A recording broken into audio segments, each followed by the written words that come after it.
আসসালামু আলাইকুম, স্বাগতম আরেকটি ভিডিওতে। তো আজকের ভিডিওতে দেখাবো কিভাবে হচ্ছে আপনি অ্যাড ব্যালেন্স করবেন।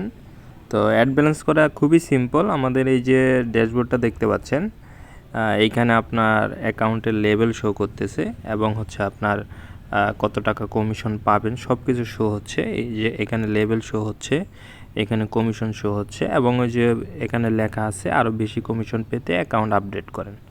ঠিক আছে, তো অ্যাকাউন্ট আপডেট করতে পারেন বেশি কমিশনের জন্য।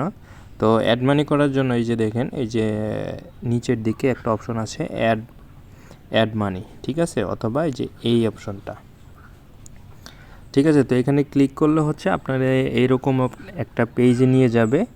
এখানে হচ্ছে দেখেন তিনটা ব্যালেন্স আছে, রিচার্জ, ড্রাইভ এবং ব্যাংক। প্রতিটার আলাদা আলাদা ব্যালেন্স এখানে অ্যাড করতে হবে, ঠিক আছে। এই যে রিচার্জ ব্যালেন্স যেটা, এই রিচার্জ ব্যালেন্সটা আপনি যদি হচ্ছে অ্যাড করেন তাহলে হচ্ছে আপনি রিচার্জ করতে পারবেন, তারপরে হচ্ছে আপনার রেগুলার প্যাকেজ কিনতে পারবেন, আর হচ্ছে ব্রিলিয়ান রিচার্জটা করতে পারবেন। আর ড্রাইভের ক্ষেত্রে শুধুমাত্র আপনি ড্রাইভ ইউজ করতে পারবেন, শুধুমাত্র ড্রাইভ, ঠিক আছে। আর এই ব্যাংক ব্যালেন্সের ক্ষেত্রে আপনার মোবাইল ব্যাংকিং এবং হচ্ছে বিল পেমেন্ট, এই দুইটা জিনিস হচ্ছে ইউজ করতে এই যে ব্যাংক ব্যালেন্সে টাকা অ্যাড করতে হবে, ঠিক আছে। তো এইখানে যে আপনার হোম পেজে যে এখানে যে কমিশন শো করতেছে প্রতি 1000 কমিশন, ঠিক আছে। তো এটা আপনি এই যে অ্যাড ব্যালেন্স করার সময় রিচার্জের অপশন যদি সিলেক্ট করেন তাহলে পাবেন, কারণ ড্রাইভ এবং ব্যাংক এই দুইটা অপশনে আপনি যখন টাকা অ্যাড করবেন তখন হচ্ছে আপনার কোনো লাগবে না, কি বলে ওই কোনো কমিশন হবে না। কখন কমিশন হবে? যখন আপনার একটা ড্রাইভ সাকসেস হবে তখন কমিশন পাবেন। কিন্তু রিচার্জের ক্ষেত্রে ব্যালেন্স অ্যাড করার সাথে সাথেই আপনি কমিশন পেয়ে যাবেন, বুঝছেন। তো এখানে দেখেন রিচার্জ সিলেক্ট করলাম, পরবর্তীতে ক্লিক করলাম, তারপরে এইখানে আপনার টাকার পরিমাণ সিলেক্ট করতে হবে। ধরেন 500 টাকা অ্যাড করব।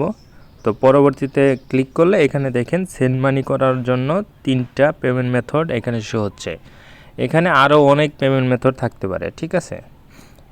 তো যে কোনো একটা যদি সিলেক্ট করি, ধরেন বিকাশ সিলেক্ট করলাম, এই যে এখানে দেখেন আপনার এই যে নাম্বার দেখাবে, টাকার পরিমাণ দেখাবে এবং একটা চার্জ দেখাচ্ছে। কারণ হচ্ছে কি, আপনি যখন বিকাশের মাধ্যমে এখানে সেন্ড মানি করবেন বা হচ্ছে পেমেন্ট করবেন, অ্যাড মানি করবেন, তখন কিন্তু বিকাশের যে চার্জটা, ক্যাশ আউট করতে যে চার্জটা 18 টাকা বা 18 টাকা লাগে, ওই 18 টাকা কিন্তু চার্জ কাটে। কিন্তু আমরা এখানে শুধুমাত্র 1010 টাকা চার্জ রাখি রিচার্জের ক্ষেত্রে, ঠিক আছে। আপনার বিকাশে যদি নগদে যদি অ্যাড করেন, মানে আপনি 1000 টাকা অ্যাড করলে আপনার সর্বোচ্চ কমিশন যেটা পাচ্ছেন আপনি, সেখান থেকে 10 টাকা মাইনাস হবে আর কি, 10 টাকা ছাড়। এই যে আপনি এখানে যে কমিশন এখানে 20 টাকা শো হচ্ছে, তার মানে আপনি বিকাশে যদি এখন অ্যাড মানি করেন তাহলে আপনি পাবেন হচ্ছে টাকা, ওই যে 10 টাকা। আর যদি আপনি অ্যাকাউন্ট আপডেট করেন, আপডেট অপশনে গেলে আপনি এই যে এন্টারপ্রাইজ লেভেলে অ্যাকাউন্ট আপডেট করলে এখানে দেখতে পারবেন হচ্ছে 32 টাকা পর্যন্ত বোনাস, 32 টাকা পর্যন্ত কমিশন পাবেন ম্যাক্সিমাম। তখন আপনি হচ্ছে 22 টাকা কমিশন পাওয়া যেতেন, বুঝছেন।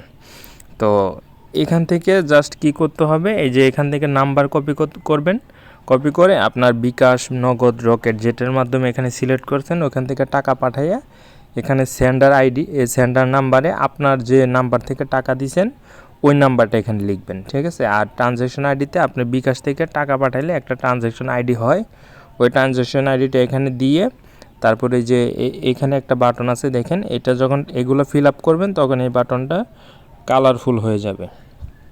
তো তখন এখানে ক্লিক করলেই আপনাদের ব্যালেন্স অ্যাড হয়ে যাবে, রিচার্জে ব্যালেন্স অ্যাড হয়ে যাবে। তখন এখানে চাপ দিলে ব্যালেন্স দেখানো, চাপ দিলে এখানে আপনার সব ব্যালেন্স এখানে শো হবে, ঠিক আছে। তো এটা হচ্ছিল ব্যালেন্স অ্যাড করার ভিডিও। অবশ্যই হচ্ছে ব্যালেন্স অ্যাড করার আগে আপনি কোন ব্যালেন্সে অ্যাড করবেন এগুলা ভালো করে সিলেক্ট করে তারপরে অ্যাড করবেন, ঠিক আছে। ব্যালেন্সের টাইপ কিন্তু চেঞ্জ করা যায় না পরবর্তীতে।